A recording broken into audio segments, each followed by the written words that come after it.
Next వచ్చేసి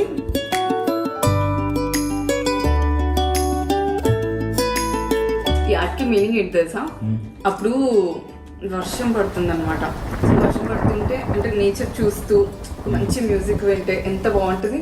so అంత pleasant గా ఉంటది కదా. సో ఇది వచ్చేసి నేచర్, ఇది వచ్చేసి మ్యూజిక్. బాగుందా? బాగుంది. ఇది వచ్చేసి కొన్ని 2020లో వేసా. 19 అయిపోయింది, 19 క్రాస్ అయిపోయింది.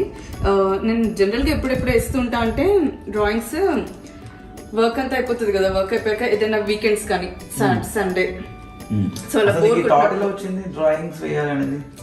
ఫస్ట్ డ్రాయింగ్స్ అంటే ఇష్టం ఉండి వేసాను. కొన్ని రోజుల తర్వాత కొంచెం వర్క్ లోడ్ ఎక్కువైపోయి ఆ స్ట్రెస్ అనేది కొంచెం తగ్గించుకోవడానికి డ్రాయింగ్స్ వేస్తే పెయింటింగ్ కలర్ఫుల్ గా ఉంటే కొంచెం రిలాక్స్డ్ గా ఉంటది అనమాట. చిన్నప్పుడు నేను వేసేవాడిని. ఏంటి బాబా అన్న? చిన్నప్పుడు నేను వేసేవాడిని. నాకు చిన్నప్పుడు ఇష్టం ఉంది డ్రాయింగ్స్ వేసేది. నేను వేసేవాడిని. బట్ నేను వేసి మా ఫ్రెండ్స్ చూపిస్తే అది అర్థం కాదు, ఎవరికి అర్థం కాదు.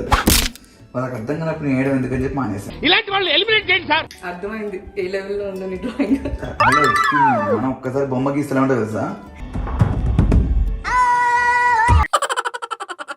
సో అలా స్ట్రెస్ బూస్టర్ లాగా అనమాట. ఇది కొంచెం డ్రాయింగ్స్ వేసే వాళ్ళకి ఎలా అయినా డ్రాయింగ్స్ ఇలా వేస్తుంటే స్ట్రెస్ ఉన్నప్పుడు కానీ లేదంటే కొంచెం ఇంట్రెస్ట్ ఉన్నప్పుడు కానీ వేస్తారు.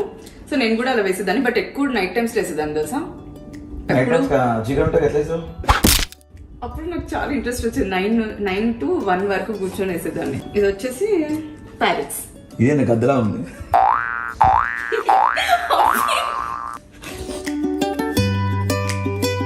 బాగుంది, చాలా బాగుంది నిజంగా. గద్ద బాగుంది. అది ఎగురుతుంది అందుకే అలా ఉంది. దాని వింగ్స్ చూడు గ్రీన్ కలర్ లో ఎల్లో. అంటే ప్యారెట్ అంటే కొన్ని కలర్ఫుల్ గా ఉంటాయి కాబట్టి ఇట్లా వేసా. మొత్తం గ్రీన్ వేస్తే నీకు కనపడదని.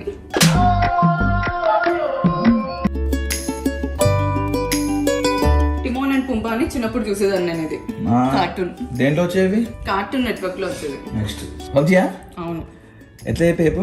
పైన రాసా కదా పబ్జీ అని. పబ్జీ అని రాలేదు, పబ్గలాను అని రాసావు. ఏ పబ్ గర్ల్ కాదు, పబ్జీ గర్ల్ అను.